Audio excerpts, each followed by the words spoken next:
హర్షసాయి కేసులో ట్విస్ట్ల మీద ట్విస్ట్లు చోటు చేసుకుంటున్నాయి. అసలు ఏం జరుగుతుంది ప్రణీత? అయితే నిన్న నార్సింగ్ పోలీస్ స్టేషన్కు హర్షసాయి బాధితురాలు వెళ్ళి కంప్లైంట్ చేసింది. సో ఆమె ఇచ్చినటువంటి ఫిర్యాదు మేరకు హర్షసాయితో పాటు అతడి తండ్రి రాధాకృష్ణ మీద కూడా నార్సింగ్ పోలీసులు కేసు నమోదు చేశారు.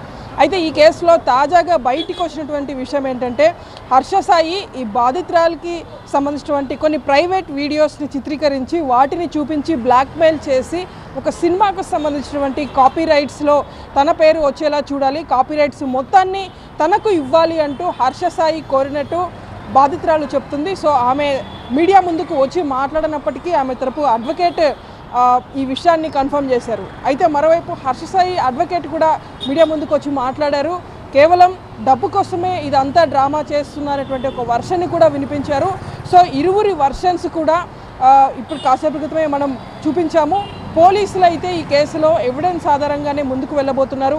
ఎందుకంటే గత 6 months బ్యాక్ జరిగినటువంటి ఇష్యూ కావటం, అప్పుడు జరిగినటువంటి ఇష్యూతో పాటు తాజాగా చోటు చేసుకున్నటువంటి పరిణామాలు ఏదైతే ఈ అమ్మాయి హర్షసాయి వాళ్ళ ఫాదర్ దగ్గరికి వెళ్ళి మొత్తం జరిగినటువంటి ఇన్సిడెంట్ అంతా చెప్పిన తర్వాత వాళ్ళ ఫాదర్ కూడా హర్షసాయితో పెళ్లి చేస్తాను అని మాట ఇచ్చాడు. సో ఆ మాట తప్పినటువంటి కారణంగానే తను పోలీసులను ఆశ్రయించాల్సి వచ్చింది అంటూ బాధితురాలు తరపు అడ్వకేట్ కూడా చెప్పినటువంటి వర్షన్. సో ఇప్పుడు నార్సింగ్ పోలీసులు వీళ్ళ దగ్గర ఉన్నటువంటి ఎవిడెన్స్ని అన్నింటినీ బేస్ చేసుకొని ఫర్దర్ ఇన్వెస్టిగేషన్ చేయనున్నారు.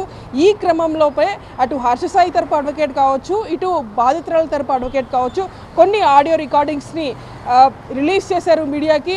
ప్రధానంగా బాధితురాలకి సంబంధించినటువంటి ఒక ఆడియో, హర్షసాయితో ఆమె ప్రేమించమని కోరుతున్నటువంటి ఒక ఆడియోని రిలీజ్ చేశారు హర్షసాయి తరపు అడ్వకేట్. ఇటువైపు చూస్తే అటు బాధితురాల తరపు చూస్తే ఎక్కడైతే ఈ విల్లాని హర్షసాయి ఉంటున్నటువంటి విల్లాకి బాధితురాలు స్క్రిప్ట్ డిస్కషన్కి వెళ్ళేటువంటి టైంలో వాళ్ళ ఇద్దరి మధ్య చోటు చేసుకున్నటువంటి ఒక ఆర్గ్యుమెంట్ ఇద్దరి మధ్య కూడా నడుస్తుంది. సో దానికి సంబంధించినటువంటి క్లిప్పింగ్ని సైతం ఇప్పుడు మరోవైపు బాధితురాల తరపు అడ్వకేట్ ఇచ్చారు. సో 2 వర్షన్స్ కూడా వినిపిస్తున్నాయి. ఈ కేసులో ఎటు న్యాయం ఉంది అనేటువంటిది మాత్రం పోలీసులు తేల్చాల్సి ఉంది. ఇద్దరూ కూడా మీడియా ముందుకు రానప్పటికీ వాళ్ళ అడ్వకేట్స్ ముందుకు వచ్చి కేసునంతా కూడా వాళ్ళు ఎక్స్ప్లెయిన్ చేస్తున్నారు మీడియాకి. అటు విజయవాడ నుండి హర్షసాయి అడ్వకేట్ మాట్లాడితే ఇక్కడ హైదరాబాద్ నుండి బాధితురాల తరపు అడ్వకేట్ మీడియా ముందుకు వచ్చి ఎక్స్ప్లెయిన్ చేస్తున్నారు. సో నార్సింగ్ పోలీసులు ఎవిడెన్స్ని కలెక్ట్ చేసేటువంటి పనిలో ఉన్నారు. Right, thank you Praneetha, thanks for the updates. Harshasai కేసులో ట్విస్ట్ల మీద ట్విస్ట్లు చోటు చేసుకుంటున్నాయి. న్యాయవాదులని సీన్లోకి దింపారు అటు హర్షసాయి, ఇటు బాధితురాలు. మూవీ డిస్కషన్ కోసం విల్లాకి పిలిచి రేప్ చేశాడని చెప్తోంది బాధితురాలు. ప్రేమించాలని వేధించిందంటూ ఫోన్ ఆడియోస్ని బయటపెట్టారు హర్షసాయి.